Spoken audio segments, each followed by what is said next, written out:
Hey, good morning, everybody. Welcome to Second Cup of Coffee. Pastor Tom here with you. We're on week 4 of our series called Identity, and we're having a wonderful conversation that's about to start with Bri Argueta.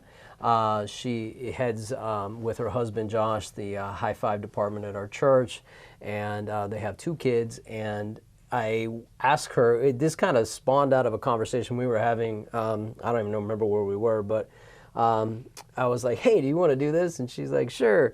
So, all right, Bri, we're just going to start with this, I don't know how to phrase it, but this, and I don't think it's a belief that you have, but I don't think it's a wrong belief. I think it's a God-given belief. It's a phrase that she says, and if you're around her, she doesn't say it all the time, but you'll hear it. She's like, I'm God's favorite. But there's this confidence in it. It's not a cockiness. It's not an arrogance. It's not like an exclusive club. It's me and Jesus. Like, anybody can be God's favorite, but I'm God's favorite, and, I'm going to walk in that. So is that fair to say? Yeah, that's very true. Okay, so the reason I wanted to talk to her about that, based on what we've been talking about on identity, is if you can walk in the identity that God has favor on your life, I think it opens doors that may not open to you otherwise. Not that he doesn't want to open them, but there's a little bit of maybe unbelief in me. And so she exemplifies it. She has some crazy testimonies and things that have gone on in her life. And so, Bri, where did that come from? I mean, where did that, I don't want to just say it's just a belief, but there's like confidence. Where did that come from? Where did it start? How did you get to that? So that started ever since I was younger. It was kind of implemented into me. And so growing up, my parents, anytime anything God-related would happen, first of all, they would call it out for what it is. Oh, that's from God. You answered, that prayer was answered, that's from God. You have the favor of the Lord. You are God's favorite. And so everything, like they taught me to see the blessings all around me and to just claim it. Like, you know what, yeah, I'm God's favorite. When I pray, something's going to happen. God's provision is all around me because I'm God's favorite. I'm a child of God. And so they always told me. So it was never a doubt. It was never something that I was unsure of. It was something that it was told to me so often that I believed it. And so I began to prophesy that into my life as well, because everyone else told me, and I'm like, you're right. I am God's favorite. And so things would happen, and it just kind of shaped how I viewed my relationship with the Lord. Because I would be like, I am God's favorite. I am a child of God, so I don't have to worry. I know that he has his best for me. I know that whatever it is, that I can trust God in all circumstances.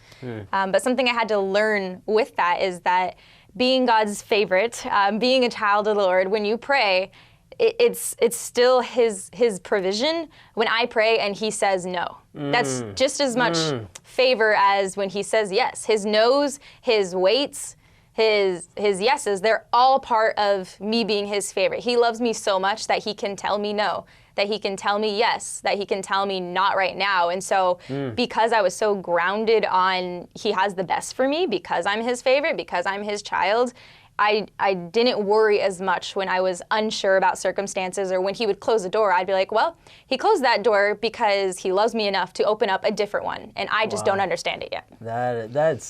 See, I've never heard that part of it, so that's really good, because it's rooted not just in I'm God's favorite, but which is wonderful, but it's rooted in a trust, in a relationship, which I think is so key, because sometimes it is no, or sometimes it's wait, or sometimes there's a distance between when I pray and when it happens. I will say this, Sabrina, I think it's important. She doesn't subscribe to I'm God's favorite, he's just going to do it. She's one of the hardest workers I've ever met. She graduated high school early. She's already got a master's degree. She already runs a department at a school. She's very accomplished, and because she works, she puts the work in. She doesn't just say, hey, I mean, she's very, in a good way, goal-oriented, and she works at what she feels like God is calling her to. So it's not some, and maybe you can speak to this, Bri, it's not just some Lord of, how I call maybe pixie dust. Like, I'm just going to say I'm God's favorite and he's just going to do it, right? There is an element, and let's talk about it maybe this way. When it's a no, or no, when it's a wait, there's a work involved with the wait, because from when I ask to when it comes, there's a road in between that I either choose to walk or I don't, and that's work. Can you kind of maybe walk people through what that looks like a little bit? Like, how do you stay convicted in your, or stay grounded in your conviction that you're God's favorite, even when you maybe not getting answers or it's not real clear? Yes. Is that difficult? How do you do that? It is, and so there's a few things that I have to remind myself, and one of them is being that I can't make my own provision. So it's one thing to be wise, which we're supposed to do. We're supposed to be wise stewards. And so I do what I can on my side, but I cannot make my own provision. And so the rest is literally up to God. So I have to remind myself, like, there's nothing more that I can do in certain circumstances. I can only bring myself so far. So the rest has to be up to God. Why worry? Why freak out? Why do this when I cannot open a certain job door? I cannot open a certain ministry door or a certain family door. Like, there's things outside of my control. So I'm going to do what's in my control. But then it's like, okay, God, you have the rest. I've done what you've given me with the tools you've given me, the giftings you've given me. I've done what I can. Now it's up to you. So I have to remind myself, like, it's out of my control. So stop trying to control it. Oh, wow. That's good. No, because I think that control issue is a big one. It's hard. Really hard. Really, really hard. And especially I think we both fall in the same category. We're kind of type A personalities. Like, yes. Here it is. Let's do it. Let's get it done. We'll figure it out. Well, not in a bad way, but let's put the pieces in together and let's go.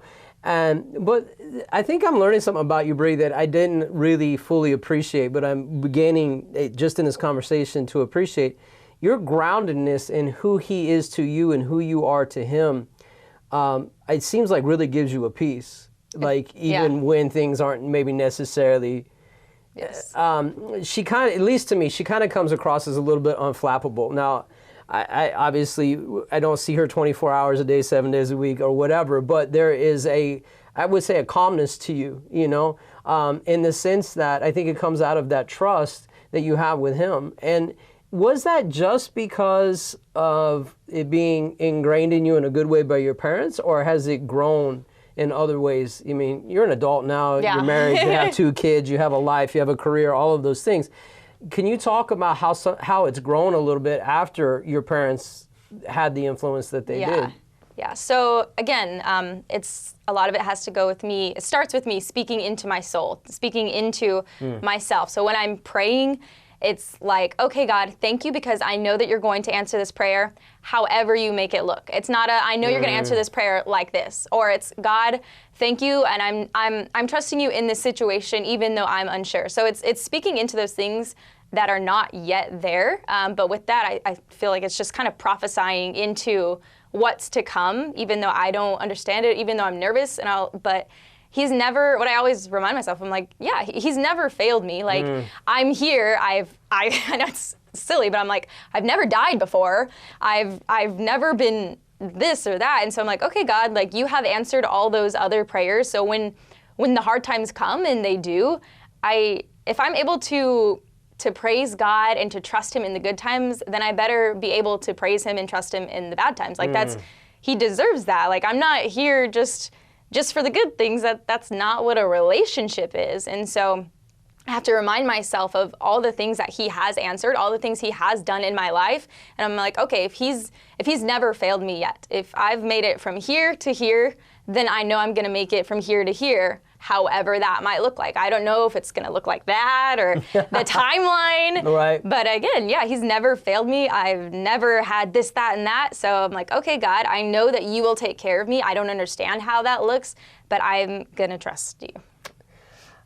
So we've been talking about David, and particularly about him going out meeting Goliath. But there was a point where the transition between him and Saul and him receiving the kingdom hadn't completely happened yet. And the guy who anointed David and anointed Saul, Samuel, dies. Mm-hmm. And that had to be really difficult, I would think, for David, because it's like the only kind of tiebreaker we have here is removed, and we're not even through this process.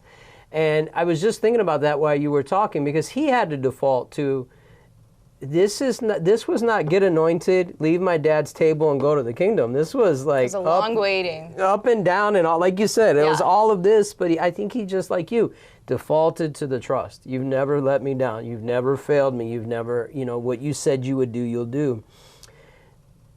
As a last thing, Bri, for the people that are watching, maybe they're in a long season. Maybe it's way darker than they would like, and they believe that God has said something, and they believe God is going to do something. But they're just not quite at the other side of it yet. Could you just maybe speak to them in particular, some type of encouragement if you have? Because I know you've walked through some things in your life where it was a little darker than maybe you had wanted, right? And you're holding on, and you're not just holding on. I think you're walking in the trust in the relationship. Can you speak to them in particular, just maybe a little bit of grace just to help get them, maybe even just through today? Because sometimes it's just grace I need for today, because, you know, who knows what's going to happen tomorrow. So I think part of what can help you move to that, being okay with the waiting and the no's and moving on, that transition period, is to remind yourself of all the good things that God has done and seeing that he's never failed you. And so I think sometimes we're so stuck in where we're at, what we don't have, that we don't stop to see, like, I am standing in my blessing right now. Like, this, where I'm standing, I prayed for 5 years ago, 10 years ago. Good. And maybe it's not where I want to be yet, but like 10-year-old, 20-year-old, 30-year-old, 40-year-old me prayed for this, prayed for me to be in this position. And now I'm waiting for my now to, like, the prayer I have now to be somewhere else. But I think we need to first recognize where we're at and the provision that is in itself. And then, like I said earlier, if there's a closed door, a wait or something like that, it's like, okay, God, for one, I'm going to trust you, but for two, why? Like, you have the best. And just like we're talking about identity. If you know who you are, and then you know who God is. You know that you're a child of God because your Father is in heaven and he's the King. Then you can grab a hold of that sonship and know that, okay, as a father, there's a father there who's taking care of me. If I'm a child, then I have to submit to my authority, my parent. But my parent is going to do their best to protect me, to teach me right and wrong, to guide my way. And as a kid, you don't understand that. As a kid, you want all the dessert now. As a kid, you want to go play on the dangerous things. But the parent's like, no, because I know you're going to get hurt. I know you're going to throw up or this or that. And so the children don't always understand the process until they're older. And so we have to remind ourselves, as if we know who we are in Christ, then we know we have to submit to God's authority, but it's only because his provision is good for us, and we need to just grab a hold of that and stand firm. And I don't understand, but that's okay. I don't understand, but that's okay is, I think, words to live by. And also, the promise that I'm standing in the promise I prayed for yesterday, I'm waiting for the promise of tomorrow. I'm literally standing in the blessing that I prayed for maybe even 10 years ago. That is so rich and so good. If you grab a hold of what she's talking about, identity, trust, walk it out, trust him for what he's already done, trust him that you're praying from a blessing that you had wanted before, even if you're waiting on another one, and that you don't have to have the answers, and it's okay because he's a good father. It will take you through this season. So I really appreciate your time. Thank you for your heart. It was absolutely rich. If this meant something to you, please share it. You can find us on Facebook. You can find us on our app, or you can find us on YouTube at Rancho Christian Center or at the Second Cup of Coffee. We really appreciate you guys being with us, and we will talk to you soon.